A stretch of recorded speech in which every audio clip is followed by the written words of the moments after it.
Watching your mom get and receive incontinence care or giving that care yourself, it can be really tough and upsetting to both of you.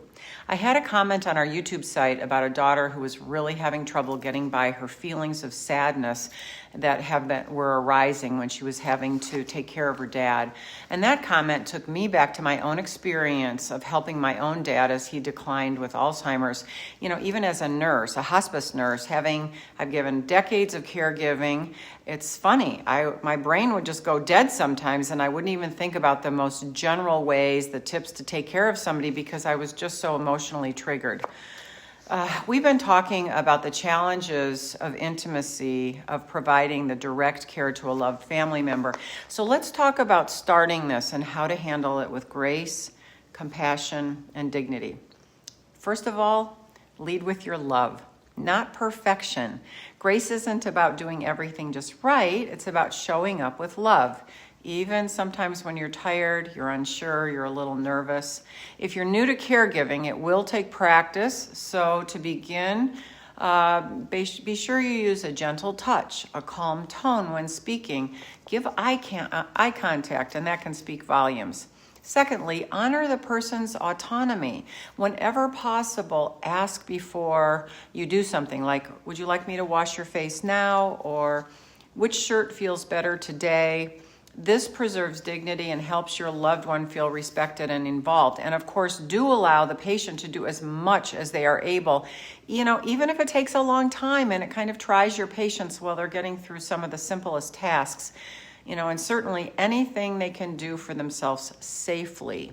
So if they can't walk safely, gently tell them they need your help and make sure you're at their elbow or right behind them.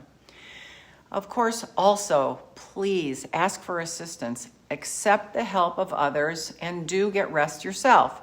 Grace also means allowing others to help. And fatigue can quickly lead to burnout, which makes patience and compassion harder to sustain. So do take breaks, sleep when you can, and let your hospice staff or your friends assist. We really suggest that you set up this regular volunteer or a friend to support. Do it once or twice a week at a prescribed time. So every week you don't have to keep asking. It will just be set. Do keep the environment peaceful, play soothing music, dim the lighting, use gentle movement, and give unhurried care. You want to create that sense of safety and calm for both the patient and the caregiver. And please do follow the hospice team's suggestions for using medications if they're needed to provide comfort during the needed care. Speak kindly and gently, even when your loved one can no longer respond. Your voice and presence matter. And remember the vibration, the specific vibration of your particular voice, they can always recognize it. And use words of reassurance. I'm right here. I'm here with you. They carry deep comfort. Acknowledge the feelings that arise. It can be really scary to start. It's okay to cry, to feel uncertain, frustrated. Grace means embracing your humanity and forgiving yourself for those hard moments. And finally, find meaning in the care. Remember, this is sacred work. Each act, washing hands, brushing hair, turning a pillow, it's a gesture of love and reverence for life itself. It can be transformative. Many caregivers say it really changed them, how they view life, love, and mortality. It's an experience that often deepens connection and meaning in all your other relationships too. Sometimes it actually leads family members to become hospice volunteers because it's been such a meaningful experience.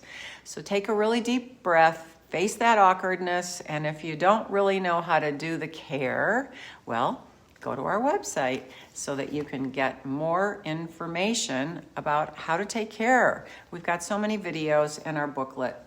Our motto, of course, is care is treatment. Thank you.